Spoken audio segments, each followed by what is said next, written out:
திருச்சிற்றம்பலம். மாணிக்கவாசகரை பற்றி பார்ப்போம். இறைவா, இந்த ஊன் உடம்போடு நான் எத்தனையோ பிறவிகளை எடுத்து விட்டேன். ஒரு பிறவியிலாவது உன்னை ஆறத் தழுவி உன்னோடு இரண்டர கலக்க மாட்டோமா என்று நினைக்கிறேன். ஆனால் அது எப்பிறவியிலும் நடக்கவில்லை. என் உயிர் உன்னை காட்டிலும் எனக்கு பெரியதல்ல. உன் அருளாலே உன்னை வணங்கிக் கொண்டு உன் தாள் பணிந்து பதிகம் பாடிக்கொண்டு இருக்கிறேன். என் வார்த்தைக்கு செவிசாய்க்க மாட்டாயா என்று சொல்லிக்கொண்டே இரவு பகல் பாராது தன் கண்ணீரையே காணிக்கையாக இறைவனுடைய பாதத்தில் சமர்ப்பித்தார்.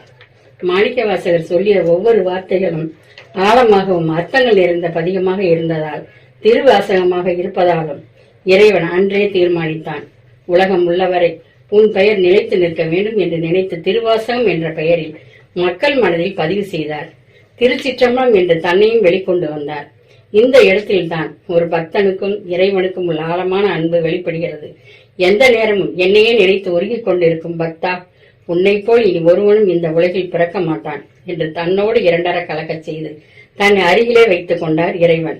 திருவாசகத்தில் ஒவ்வொரு வார்த்தைகளும் மணிமுத்தாக இருந்ததால் இறைவனே அதற்கு உயிரும் கொடுத்தார். மாணிக்கவாசகர் ஒரு திருவாசகர். மாணிக்கவாசகரை போல் இறைபக்தியை நாம் பின்பற்ற முடியுமா என்றால் அது ஒருபோதும் முடியாத காரியம். அன்பே சிவம். நன்றி.